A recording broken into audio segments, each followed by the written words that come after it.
The protocol mandated that I live as a vagrant for 20 years. In exchange, upon completion, I would be granted the power of an apex blade master. Instead, I was picked off the streets by a crippled old man, a Tier 4 veteran named Carter, who dragged me back to his rundown faction, the Blue Cloud Outpost, to raise me. Pop, please, just let me go back to the streets. Give me 2 years, and I'll be the strongest weapon this world has ever seen. No. Why? Because I am the strongest weapon in the world. I had a HUD in my brain, the Vagrant Protocol. As long as I clocked in 20 years of destitution, I'd unlock God-tier combat abilities. Until then, aside from being biologically immortal, I was useless. From the civil wars to the unification of the Federation, and now, with the mutants hammering at the gates, I had spent 18 years drifting. Then came Carter, a limping old Taoist and retired frontline soldier, claiming to be the commander of Blue Cloud on Hunchback Hill. Aside from me, there were 2 other recruits. Sarah, the senior specialist with a fiery temper and Tier 2 abilities. And Lenny, the junior, a simple-minded kid barely scraping Tier 1. When Carter first dragged me in, I fought him every step of the way. I tried to sneak out constantly, but he always caught me. Every time he saw me acting crazy, trying to leave, tears would well up in his cloudy eyes, and he'd scream at the sky. Damn this broken world. Look what it's done to the boy's mind. He has a home, but he insists on begging. Then he'd turn to me. Kid, don't be scared. You're here now. Treat this as home. Eventually, my home was destroyed. Half of it by the invading mutant horde, the other half by the Federation government. Old Man Carter always said the world was messy and wouldn't let me leave the hill. He'd go down to hunt mutants himself, selling the cores to buy energy supplements for Sarah and Lenny. The monsters at the bottom of the hill grew more aggressive every day, their level spiking. Years ago, when Carter came back, he'd look fresh, boasting, "Your old man is a blade master. Remember that." Lately, he'd come back covered in blood, his voice laced with embarrassment. When I was young, I was a blade master. Then, a megachurch called the Sanctuary of Grace was built right across from us. Those bald guys in robes charged low fees, worked fast, and had subsidies from President Sterling herself. We lost our livelihood. The real kicker? The sanctuary was built on our land. I begged Carter, "Pop, let me go out and beg. 2 years. I'll be an Apex Master. Then I'll show those chrome domes who's boss." No. Why? Because I am the Apex Master. Then please, Master Apex, figure out how we're going to eat. There is absolutely a solution. Carter thought for half a day, then finally pawned his service rifle and combat blade. He traded them with villagers for radish seeds. A cultivator planting radishes, a supposed blade master pawning his weapon. The joke reached the sanctuary across the valley, earning us their mockery. Sarah, explosive as she was, often stood hands on hips, screaming insults back at them. Lenny was even less subtle. He'd sneak over at night and throw rocks through the sanctuary's stained glass windows. When the disciples caused trouble, Carter would go apologize, then come back and tell us to avoid those shady monks. He said his time was coming, that he needed to go into deep meditation to break through to the next tier. He told us to tend to radishes and stay out of trouble. When he hit Tier 5, we'd smash their temple together and have a celebratory radish stew. Carter went into the isolation bunker and went silent. Later, the mutant horde launched a full-scale invasion. Countless aerial drones and fighters screamed over our heads. Thousands of soldiers rushed to the front. The radishes ripened. We opened the bunker door and found the letter he'd left. Only then did we realize Carter had gone to the perimeter wall long ago. In his youth, he was a hot-blooded soldier. When the mutants provoked us, he was the first to grab his sword. Later, after losing his leg and having his pension stolen by the government, he retired. Now, a cripple without a weapon, he joined a civilian militia and marched back to the front lines. 3 months later, Blue Cloud received a notification. Carter was dead. The front lines were starved of ammo and food, while President Sterling played house with her boy toys in the Capitol, ignoring the State of the Union. She betrayed the soldiers dying on the perimeter. 6,000 deployed, and in less than half a year, 4,000 were gone. My master, Carter, was among them. Everyone else retreated. He didn't. He led a squad of wounded stragglers and held the line. Facing an army of high-level mutant warlords, where Tier 4 fighters were cannon fodder, I don't know where he found the courage. He picked up a sword from the mud, propped up his broken body, and walked onto the ramparts alone. Before he died, he shouted something incredibly cheesy. "Carter of Blue Cloud Outpost, Hunchback Hill, stands guard. Who dares approach?" My master died. Later, we found out the president had practically ordered the hit. His body was hung on the wall as a warning. The white radishes in the yard were ready, but he never got to eat them. His last wish in the letter was for us to redeem his pawned blade and build him a cenotaph. But Blue Cloud was broke. Unless we got our land back from the sanctuary. Lenny went to argue with him and got beaten up. Sarah knew she couldn't beat them in a fight, so under the cover of night, she left Blue Cloud. She said she was going to the front to bring Carter's body home. A Tier 2 woman, having that kind of guts. I didn't understand why the bald dog from the sanctuary still had the nerve to steal our radishes. I had no powers, so Lenny took up the responsibility of defending the garden. He said if the master could defend humanity, he could defend a vegetable patch. Lenny told me that once Sarah brought the body back, he planned to go to the perimeter too, to make a name for himself. I was confused. You're barely Tier 1. What's the point? Lenny said, Sarah's a girl, and she has that kind of courage. I'm a man. Why can't I try? Hey, when the war settles down, how about I tell Sarah how you feel? I covered his mouth. Everyone knew Lenny loved Sarah, but we never said it out loud. Saying it now felt like a death flag. When Sarah came back, she was hanging on by a thread, clutching Carter's severed head to her chest, refusing to let go. There wasn't a patch of unscarred skin on her body. Lenny, who had loved her for so long, had to watch her die in front of him. That night, he cried for hours in front of their graves. He roared at the sky, "Damn mutants! I'm coming for you!" His screaming disturbed the sanctuary monks coming to steal radishes. Lenny lost it. He fought them, got beaten to a pulp, and died from his injuries. 1 outpost, 3 tombstones. My entire family buried in the dirt. I remembered how Carter used to come home injured. We had a system. Sarah washed the blood out of his fatigues. Lenny applied medical paste to his wounds. I had the worst attitude because I blamed him for stopping my vagrant grind, but I always boiled the hot water for him. Back then, I just called him Old Man Carter. I sat in the yard for a long time, thinking about the past. Now my home was gone. The chrome domes from the sanctuary came to provoke me. They stomped me into the dirt. I had to watch as they dug up Carter's tombstone, kicked his hard-earned resting corpse around like a soccer ball. They dug up Sarah and Lenny too, hanging their bodies from the rafters. A garbage outpost occupying such prime real estate on Hunchback Hill. They deserved to die by mutants. Tui, the high priest, a Tier 5 heavyweight, gripped my skull, cursing. I felt like my head was going to explode, but I didn't beg. I spat in his face. If you were a real man with a pair, you'd be at the perimeter arm-wrestling mutants. Before I finished, the high priest laughed like he'd heard the funniest joke in the world. The perimeter? Ha. Screw the perimeter. President Sterling already ceded the perimeter to the Horde to stop the war. It's not the human wall anymore. It's the mutant wall. His robes were threaded with gold. I thought the world was getting better, but it was just rotting from the inside. I was thrown off Hunchback Hill, my heart filled with grief and rage. The massacre of Blue Cloud, the death of 4,000 border guards, it was all just a joke in the president's hands. Down in the city below, wailing filled the air. It was a slaughterhouse.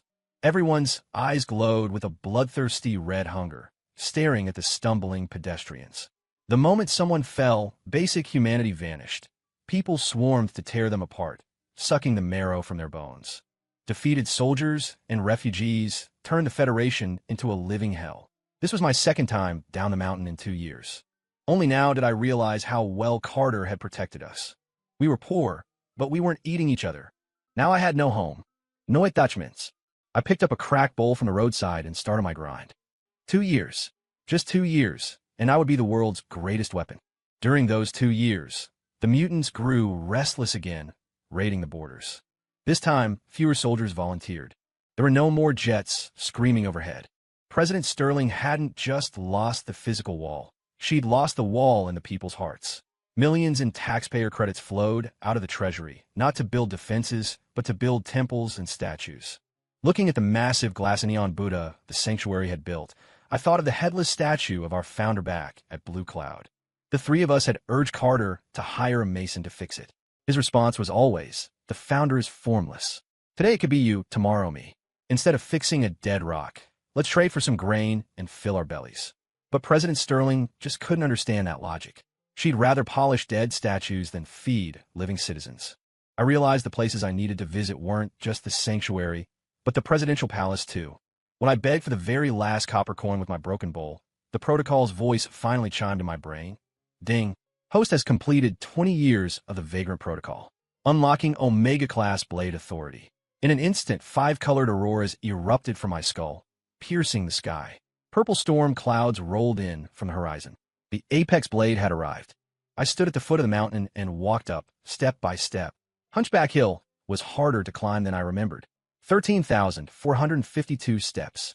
Carter walked this path countless times. He was afraid of wasting combat energy he'd need for the mutants, so he'd fly a little, then walk a little. He never complained. Now, walking his path, I finally understood the bitterness of it. Such a kind, stubborn old man. And even in death, they wouldn't let him rest. Everyone in the sanctuary of grace needed to die. When I reached the summit, Blue Cloud was gone. In its place was a latrine, reeking to high heaven. A guard dog, eating happily near the sewage pit, barked at me. I didn't say a word. I slapped it aside with a wave of air. Two novice monks guarding the gate saw me. Ignoring their yelping dog, they started sneering. The high priest palm strike didn't kill you, trash. Look, the Blue Cloud garbage wants revenge. No power, no money, so he beats up a dog. Years ago, I had no power. I took their insults. I came back for blood. Now that I was an Omega-class entity, why would I take their crap? I picked up a fallen branch, and with a flick of my wrist, blew the roof off the entire sanctuary complex. The two novices pissed their pants instantly, stammering threats through tears. WW, what are you doing? Our high priest is a tier 5 master. We have the president's backing. You want to die? I smirked. The president? How many blade masters could she command? The novices fainted from the pressure. High priest Julian, sensing the commotion, floated out from the main hall. This time, realizing I was different, he was polite, pressing his palms together. Sir, what is the meaning of this? Revenge, I said flatly. Surely you're joking. Do I look like I'm joking? I replied cold as ice. The more I looked at this calm, arrogant old man, the hotter my blood burned. 2 years have passed. Coming for revenge now. Isn't that a bit petty? How about I perform a prayer service for your fallen friends, and we call it even? Prayer service? You need bodies for that. Where are they? Julian's face turned ugly. Someone beside him couldn't hold back and shouted, Those 3 Blue Cloud losers? We fed them to the dogs ages ago. Keep causing trouble, and my staff will show no mercy. Without a word, I flicked a wave of kinetic energy.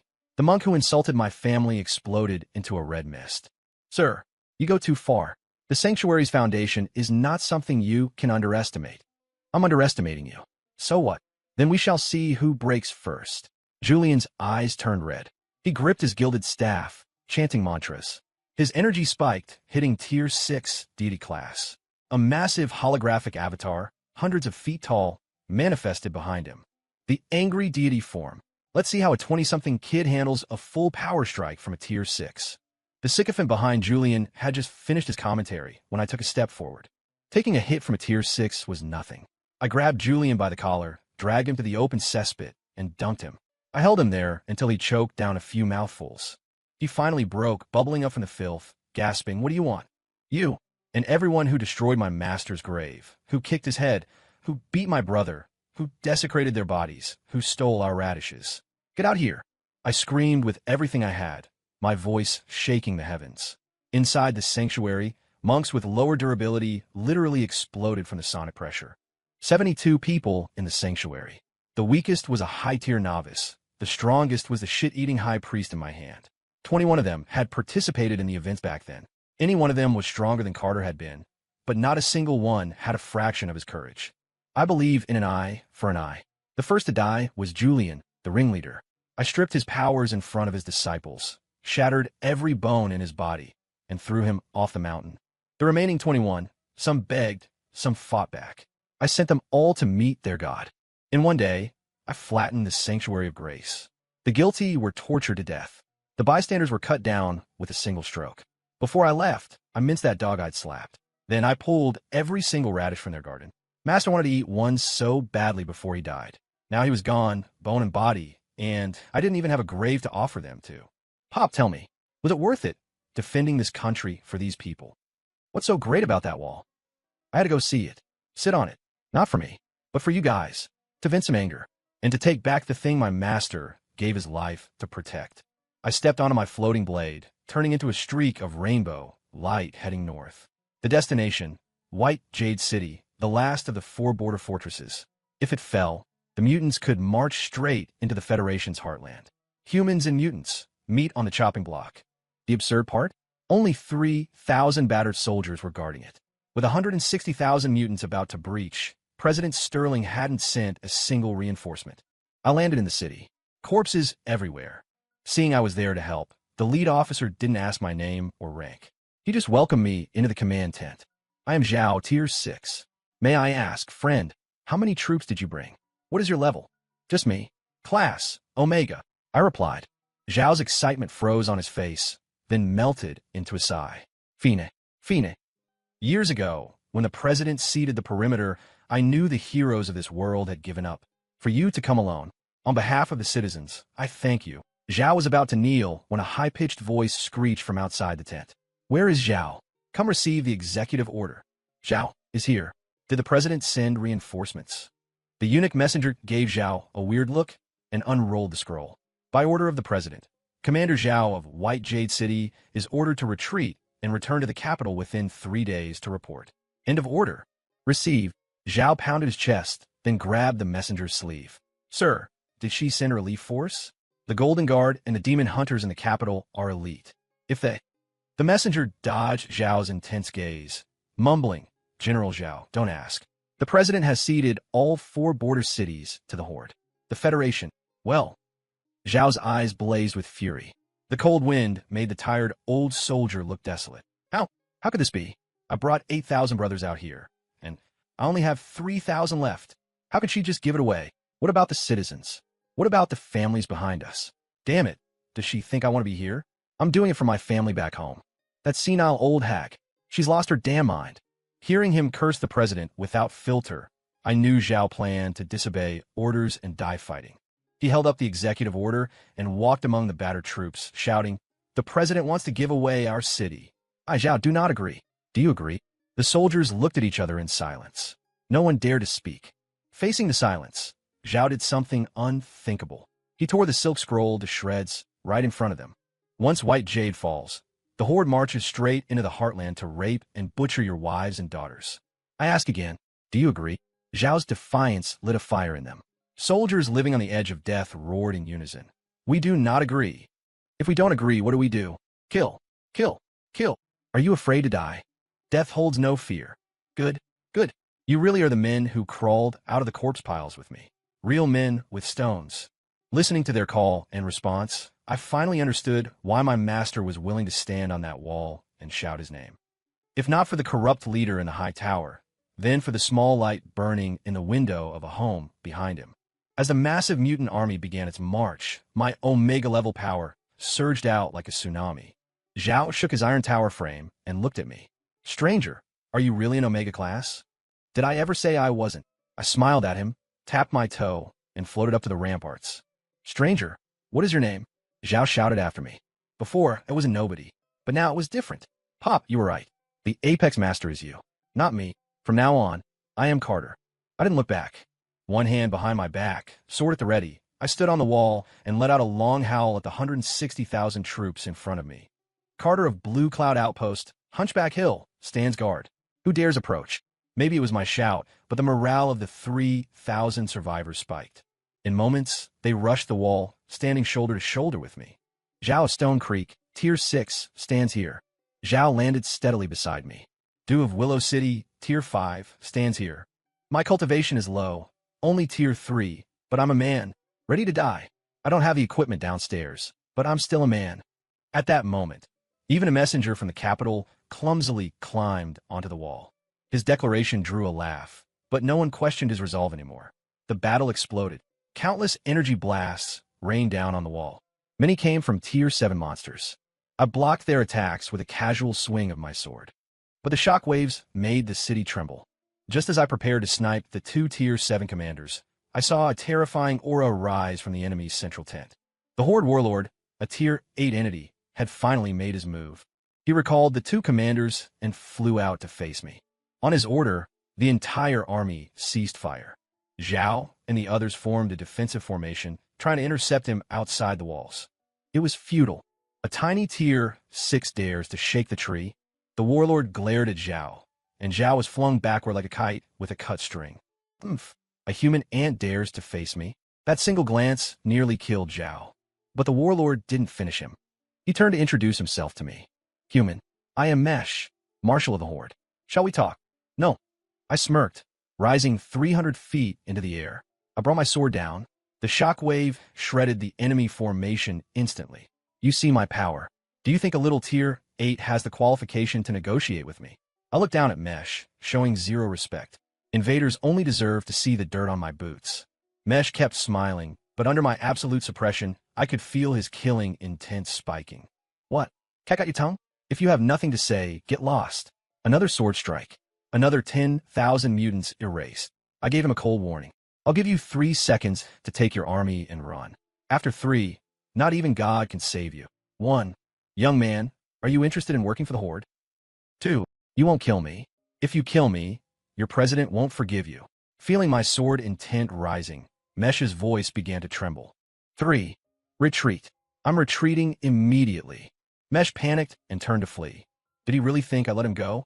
The moment he led an army across the border, he was a dead man walking. I flashed forward. 1 strike.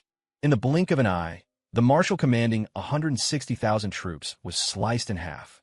White Jade City held. Zhao was the only casualty, injured from a fall. Everyone celebrated, feasting on supplies looted from the mutant corpses.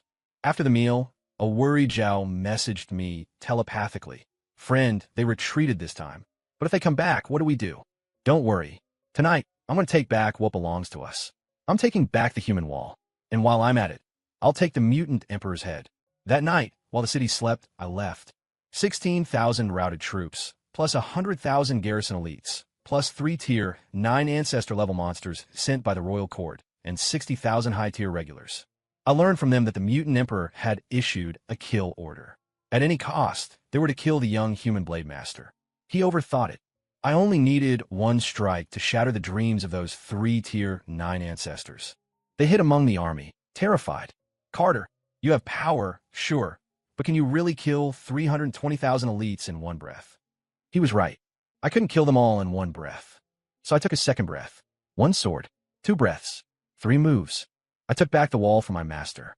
I stepped on the chest of a tier 9 monster, keeping my face calm. Want to live? He nodded furiously. Go back and tell your emperor to wash his neck and wait for me. Yes, yes. Thank you, master, for sparing me. Just as he relaxed, thinking he'd survived, I obliterated his soul. Never mind. I'll tell him myself. 1 man holding the pass, pointing a sword at the mutant capital, wiping out 3 generations of their lineage. This should be enough to make the blue cloud name legendary, right? Before leaving the wall for the mutant capital, I used my finger to carve a message into the stone. Blue Cloud Outpost. Carter, Sarah, Lenny. Guarded this place. A memorial. Just as the mutants faced their apocalypse, 12 executive orders flew from the capital into my hands. Delivered along with them was the head of that messenger. Me, him, and the 3,000 defenders of White Jade were now wanted criminals. President Sterling's demand was simple. Come back to the capital to surrender, or the 3,000 soldiers die. I agreed, right after I ripped the mutant emperor's head off. But Zhao died anyway. I wore a bamboo hat and stood at the gates of the capital, a city that looked prosperous and peaceful to the blind world. Several elite guards scrutinized every pedestrian, terrified of missing me, the state's most wanted. When it was my turn, I snatched the wanted poster from their hands. Ugly. Looked nothing like me. I took off the hat, revealing my face. The peaceful atmosphere shattered. I had made it clear, I won't hurt you. Go get Sterling. I have words for her. But they didn't seem to understand. They called for backup, formed formations, swore to capture me. Since they wouldn't let the president come to me, I didn't mind walking a few extra steps to kick down the door of the palace. At first, they sent a few thousand mid-tier troops. They failed. I didn't want to hurt civilians, so I dodged them without killing. Then, 20,000 golden guards surrounded the palace. I could see the fear in their eyes. I was the criminal, but they were the ones shaking. Why? I asked myself, what crime did I commit? Disobeying an order? Treason? Breaking the peace treaty? The response was a line from the executive order. First purge the internal threat, then resist the external enemy. I agreed. It was time to purge the internal threat. I hated Sterling to the bone. Stealing pensions, appeasing mutants. Instead of defense, she spent the budget on boy toys. The Demon Hunters, an elite unit, were kept in the capital for political infighting instead of fighting a war. She truly was old and senile. Moo. I was annoyed. I didn't want to talk anymore. I released my killing intent. I took 1 step, they took 3 back. I walked all the way to the royal path outside the throne room before someone finally attacked. a transcendent level aura, a golden Buddha avatar piercing the clouds, the bald man in the black robe, the state preceptor, the grand architect. He walked toward me, palms pressed together, chanting, Amida, put down the butcher's knife, child, and you may yet escape the sea of suffering. Do not be like the 3,000 bandits of white jade, or the fools on the wall who refused liberation. Refusing to let go, they threw their lives away for nothing. My heart skipped a beat. I squinted at this bald hypocrite spouting morals. Bandits? Fools? That's what you call them. Are they not? If they had laid down their weapons, I believe we could have touched the hearts of the mutants and brought peace. The president gave the order. If they didn't retreat, they were rebels. I had no choice but to send them to hell. Hearing this, blood rushed to my brain. Years ago at the wall, it was him who killed my master. They gave their lives to stop the invasion, to save this country, and they died by your hand. Do you feel no shame? Seeing my killing intent spike, the grand architect continued. The mutants live in a harsh, cold wasteland. Our Federation is rich. Ceding some land is only fair. It is a necessary step to enlighten the world. If you will not listen to my teachings, I also know a little kung fu. As he finished speaking, a massive golden palm pressed down toward my head.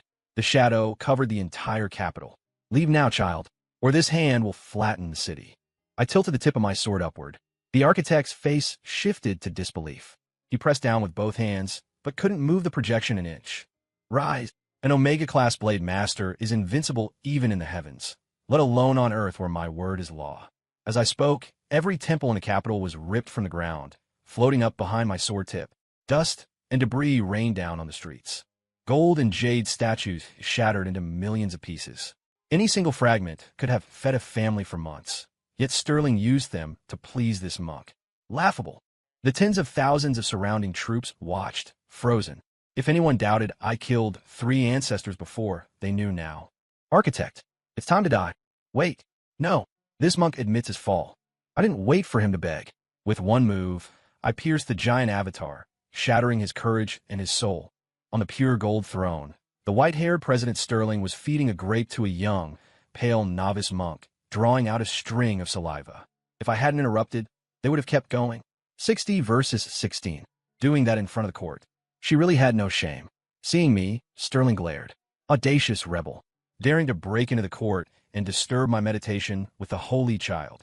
It's him, the one who bewitched the president to build temples and ignore the state.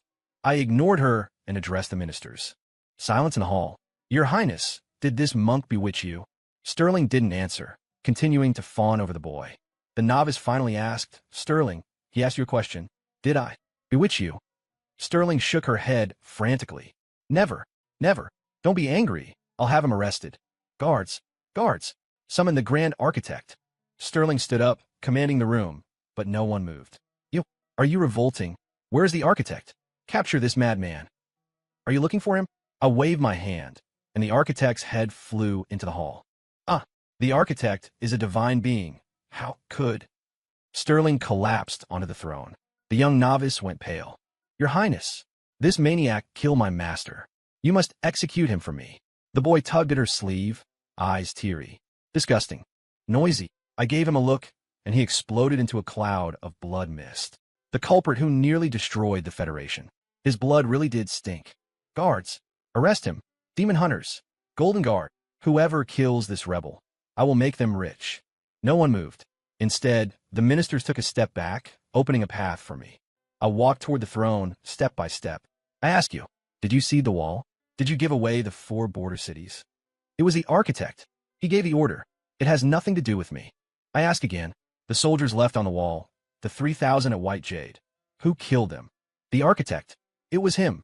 Oh, he killed them. I turned to glare at the court officials. If I don't get the truth today, you all die too. After a moment of terrified glances, an old minister with white hair pointed at Sterling and screamed. It was her, that which gave the order. It was this woman who ruined the nation, favoring boys over defense. After ceding the wall, to please the mutants, she sent the architect to execute every surviving defender. And the 3,000 at White Jade. She ordered that too. Sterling's eyes bulged. She shrieked in her raspy voice. It was just a few dozen crippled soldiers. If they didn't leave the wall in time, the mutants would have blamed the whole Federation, the whole race. Didn't leave in time? You say they didn't leave in time. They were the rear guard. They were slow. I was afraid of angering the horde. I did it for the country. Her voice got quieter until only she and I could hear it. So, if not for her order, my master wouldn't have died. Blue Cloud would still be here. I searched for revenge for so long, and the mastermind was right in front of me, sitting on the throne. I hated her for destroying my home. I hated her for killing my family. Half died by mutant hands. The other half died by the Federation's hand. The moment Sterling's head flew into the air, the whole world seemed to go quiet. In that instant, my mind drifted. I felt like I was back in that quiet afternoon. Old man Carter pawned his sword for seeds. Sarah was cursing while tilling the rocky soil. Lenny was being chased off to carry manure. I was boiling the last of our grain, waiting for them to come eat. Finally, I returned to Hunchback Hill. I rebuilt Blue Cloud Outpost. Here, my family lies at rest. Story complete.